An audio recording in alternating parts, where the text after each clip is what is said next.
So, welcome to our podcast, Real Estate Ripoffs Holding Big Business Accountable. Today's episode will be about one of the favorite targets of real estate agents, Zillow. Now, I will admit, when Zillow first came out, I was really a fan. I read the book of the founders, really impressed with the stated mission of bringing data and transparency to the consumers. They were going to make it easier for consumers to get information. And instead, I think we look back on Zillow since their founding in 2006, which is, as I write this, maybe 17, 18 years ago. It's really the opposite. They've made their business way more opaque and have really disabled consumers and the industry overall. And I'm going to go through and explain to you 9 reasons why I think that's true. So let's start with the first one. Number one is, has Zillow achieved its stated goal? Just from a recent press release they wrote, issued, Zillow's drastically improving oops, I lost my spot here. I'm sorry. Zillow is reimagining real estate to make home a reality for more and more people. So number one, making home a reality for more people.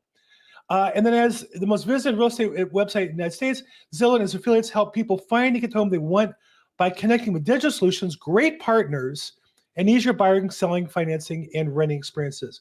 So are they connecting to more people and giving you more opportunity? I'm going to say no, and we're going to go through this in detail. But one of the obvious answers for this is housing affordability, right? They say here, make home reality for more and more people. So here's 2006, actually off the chart. The number looks about the same in terms of housing affordability. And using 100 as the affordable homes are affordable overall. Homes used to be affordable for the middle class in America before Zillow was around. In fact, it was when you say 200%, it means 200. The average person qualified for twice as much house as they needed or wanted. And now that number has dropped precipitously where the average American cannot afford to buy a home. That's called the affordability crisis. Now, it's been magnified in the last few years since the pandemic, for sure. But that was a time when all major corporations, I feel, put their hands around the throat of consumers and attempted to choke us out for them to gain more power. But over time, you can just see that the trend was downward over time, but it was accelerated by the pandemic. So clearly Zillow hasn't achieved its stated goal. Now you might say, well, Bill, you're holding them to a high standard. Well, yeah, but they are the big gorilla of the forest in terms of market and size. Zillow's company is worth $12 billion from zero in 2006 to a $12 billion market cap. So you could add up the companies Open Door, eXp Realty, my company, Compass, Redfin, anywhere the company owns the brands Century 21, Coldwell Banker, Sotheby's, and others, and OfferPad, and Douglas Elliman, and Remax, all together aren't as valuable as Zillow is. So when you look at the real estate industry, they need to be held accountable for their result. And more importantly, I think they should be willing to be held accountable for their stated goal. And during their time, while they went from being worth $0 to $12 billion, housing affordability has consistently gotten worse in America. And I'm going to maintain they're a lot of the reason why, and we'll get into that over time here. That's reason number one. The results are, since their time, they've both become the dominant player in the market during a time when the market has disserved and not worked for the average homeowner, number one. Number two, they don't play fair. Now, part of what the thesis of automating and reimagining, to use their word, real estate is, it's always, when you're in Silicon Valley, these overpriced, pampered financial geniuses, it's always reimagining means we're going to put you out of work and have some computer run by technologists from India and China replace what you do because they can do it just as well. And I think, my experience as I look back on my life is overall service and products have gone down in quality. Maybe more technology available, but certainly the average restaurant service is less. Certainly the average homeowner can afford less house than they could before. And you wonder, why is that? And you don't see the money trickling out of the system. One place where it is clear, though, is taxes. We have a government that raises more taxes and is printing more money because it can't meet its obligations. One reason why is you have companies like Zillow who don't pay any taxes. Like I said, they're worth $12 billion. And let's take a look at maybe one of the results. Oops, I don't know why I'm having problems with technology today. Here is from Zillow's financial statement.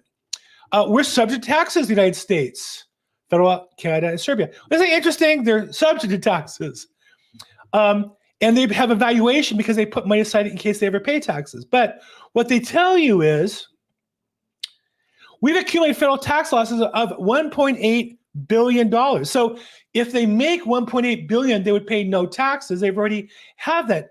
They've paid no taxes federally. They pay a little bit of state tax, which makes you wonder how the state's smarter in getting some money for these companies. But here's a company that's gone from 0 to $12 billion of value, has, I don't know, thousands of employees, all kinds of directors getting paid millions of dollars, and they contribute zero federal income and very little state. These are companies with all kinds of opinions on how you should run your life and our government should run their life, and they pay zero to help us do it while they're individually making millions of dollars, but the company is not making a profit. And this is one of the sources of problems that Americans we don't really know why things are wrong. This is one of the reasons why. Zillow and their ilk are destroying industries one at a time, and at the same time contribute nothing to the overall betterment of our society. And take a look at, like, where is Zillow located? Seattle. Where are these kind of big tech companies most likely organized? In big cities, New York, Los Angeles, San Francisco, Seattle, that are dying. People are literally moving out because they can't afford to live there, other than the tech geniuses. And these governments are dying, and part of the reason why is they take a lot and contribute nothing to our society. So I would say overall, here's a company that is just sucking blood from the American real estate economy. And by the way, all the realtors that they reimagine out of a job, like me, I pay state taxes, I pay federal taxes. I'm your neighbor. I'm the person who joins local organizations. Zillow isn't a member of our synagogue or church or community in any way, in addition to not paying taxes. So it sounds fun when some tech genius who's never done anything in his life, never sold a house, tells you they're going to reimagine real estate. What that really means is they're going to destroy your economy one agent at a time without telling you about it. Okay, number 3 reason why you might want to hate a Zillow, or why I don't like them, or why I think they're ripping off our economy, is these corporate bullies work in a way that destroy us by working with other corporate bullies. So for example, I show you the list of the biggest companies. And again, it's important to note, Zillow by far is the most valuable company in the industry. Next is Opendoor, way bigger than any real estate company. And then a few down is Redfin. So they're the number 1, 2, 3, 4, 5 companies. So Zillow's 1, Opendoor's 2, 3, 4, and Redfin 5. Keep those numbers in mind. So here Zillow is now cooperating with Opendoor. Instead of these two companies competing, right, which would create, theoretically, competition creates better service, a better opportunity, they're working together, which means they're destroying all the other competitors, right, because they're working together. Now, it used to be, we call that an antitrust violation, when the two big companies get together and use their financial power against everybody else. That used to be called a monopoly, or used to be called unfair trade. But these companies are powerful. They contribute to the politicians. Politicians just care about getting paid. And so now Zillow and Opendoor work together. Not only that, Zillow and Redfin work together. They have a program to help buyers and home builders connect. Well, I can assure you it's bad news, not only for the agents who used to work with home builders, but it's bad for the home builders. Redfin and Zillow don't wake up in the morning saying, how can we make the home builders more successful? The opposite. They want to suck the blood out of those organizations too. It's not enough to try to destroy the residential real estate industry. They need to destroy the new home sales industry along the way as well. And so this is a case where you have, again, just to recap, you have the company number 1, and company number 2, and company number 5, all working together. In any other world, I mean, would Ford and GM be able to work together on a project to help car buyers? And then GM, or I don't know which one's bigger, Tesla and GM will work together on another one? You know, they do have certain standards of standardizing practices that allow them to compete. Famously, Tesla allows their technology to be used by competitors, but they're not making money on it. the opposite. They're allowing other companies to share their technology, so there's more overall charging spaces available. But here's a case where these companies are really working and using their power at the detriment of all their other companies. Okay, number 5 is the Zestimate. Now, the Zestimate is the primary tool that got Zillow on the map. They were reviewing data and determined that rather than keep listing prices secret, they put them online, and they would run their algorithm and help you understand what the value was. But if you watch the Zestimate, you're going to notice that more and more, that number started off as a accurate number, and in my mind has become just a number they use to generate leads. And what I mean by that. So here's a case where this is a listing I actually have right now, and we have it listed for $759, right? And been in the market now for I think a week or 10 days, 7 days in Zillow, 10 days. And they're estimating it to be worth $767. Now in general, once a property's been on the market for 7-10 days, you're probably not going to get over market pricing. Why is that number higher? Because this is going to generate home sellers to say, home buyers to say, wow, it's worth $767 and it's for sale for $759. Let's make an offer. Looks like a good deal. And home sellers in the area will say, oh, he listed it low. That's what sellers love to say. It's worth $767. If that's worth $767, mine's worth $790. And so the number ends up becoming a tool to generate leads. That's Zillow's business. They're not in the business of helping homeowners or helping home buyers. They're in the business of taking your data and selling it. We'll get to that in a minute. But notice their estimated sales range. So here they're saying it's worth $767, and it's going to sell somewhere between $729 and $805. Well, that's interesting. That's a $76,000 variance, or 10%. Well, I don't know, plus or minus 5%. Imagine what they would say about realtors. Our commission is 5 or 6%. Well, that's too much. But here's Zillow saying, well, it's somewhere in that 10% range. Is that really helpful? I don't know. To me, it just seems that they are able to kind of win no matter where it goes. And the other thing they used to do, here it is. Look at the Zillow Zestimate history. So they had this property in January at $750. I'm sorry, in January before we listed it at $700,000. And as soon as we list it, they raised it to $759. So what they're really saying is, we don't know what the hell the property is worth, but since this property is listed at $759, we're now going to say it's worth $759 or $767. You see how just the only thing that's factored in that short period of time is that subject property got listed. There's no difference. In fact, the date, 1/7, is the date of the listing. So really their Zestimate is nothing more than the list price. And then look at this change here. You have from March to May of 2022, a raise in price from maybe $590 to $750. Prices didn't go up $60,000, 10% in one period like that. And so you can imagine being on either side. Either this is too low or that's too high. The Zestimate has really become a tool that I think, unfortunately, hurts sellers who get undersold and encourages buyers. But again, the purpose of this Zestimate is just merely to get you to click on this right here, contact agent or request a tour, because that's what they're selling. That's really what the whole point of the whole experience is. Okay, next I want to say number 6 is if you're not paying for any product. Oh, you know what? I didn't click on this. I'm sorry. Here's the Zestimate again, 767. Here's the range. And again, notice how they had just under $700,000, but as soon as it was listed, it raised up. So the Zestimate, for all their data and all their algorithm and all their hocus pocus genius, all they did was they go, oh, gee, I guess we're wrong. Let's adjust it to the list price. And I was showing here on the before how in March they had this property at say $590, and all of a sudden in May or April they have it at $750.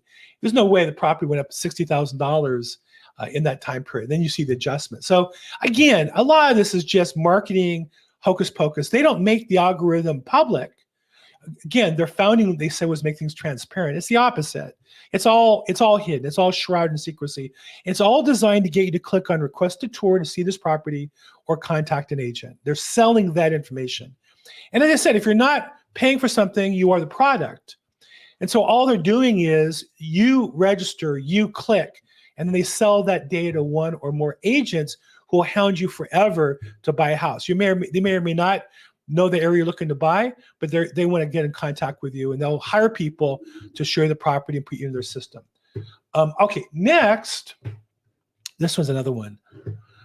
So again, if you look at their stated mission, it was Zillow's affiliates help people find and get homes by connecting with digital solutions, great partners. One of the partners they used to have was lenders. The most important partner to a home buyer is their lender. And for years, Zillow would charge lenders to advertise on their system. And what they've changed to now is a system where they have their own Zillow home loans. They bought a mortgage company. They lose money at this too. It's just another tax fraud tool in Zillow's toolbox. But what happens is, the only place you can get a loan on Zillow's website is through Zillow Home Loans. You know what's fascinating with that is when I was a real estate agent at a traditional office, we were trained to always offer multiple lenders to our customers rather than steer them into one. And the idea that the company couldn't charge money for the loan, they could only charge for rent for being in our office, for example. Or they could put on events in our office. But here's Zillow Home Loans obviously makes money for every home loan you do with them. Somehow it's illegal for me to refer one lender and put them on my website and make sure every customer goes through them.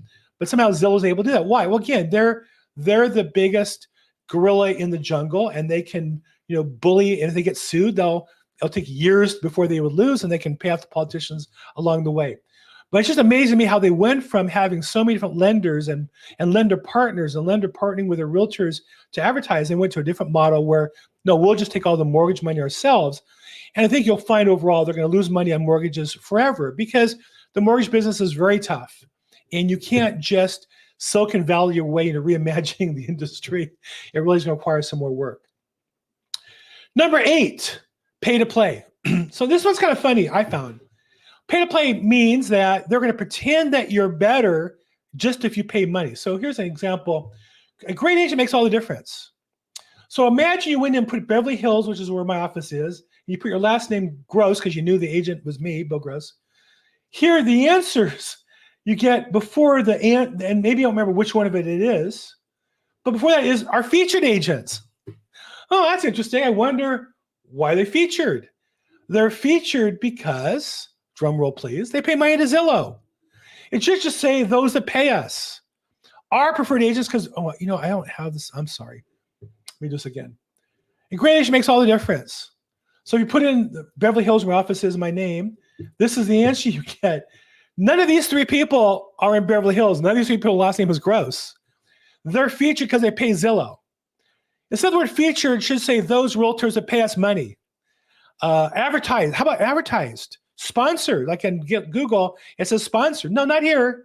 Zillow can just say they're featured. Oh, they're featured. Why? Because they're nice, they're good looking, they're pleasant. No. The only reason they're featured is they pay money. So that's just totally dishonest. And I could go through each one of these areas, but somehow Zillow's allowed to cut this corner and cut that corner and cut this corner. At the end of the day, you end up with a $12 billion company that pays nothing in federal taxes. And it's in cities that are just being decayed and pay very little, if any, state income tax, certainly very little for their net value, with all kinds of people making millions of dollars on them, but not paying their fair share. So at the end of the day, for my money, if I had to say what I think of Zillow, I think it's a ripoff to the American consumer. It's a ripoff to the federal government. It's a ripoff to those of us who are in the buying and selling of property and have to compete on a level playing field. And that's why I'm going to call Zillow today a ripoff. So if you like this podcast, obviously, click like, subscribe. We're going to do an episode every week under the Real Estate Ripoffs podcast name. Love to see you again. I'm at Bill Gross Probate if I can help in any way. As always, make today your best day ever. Thanks so much.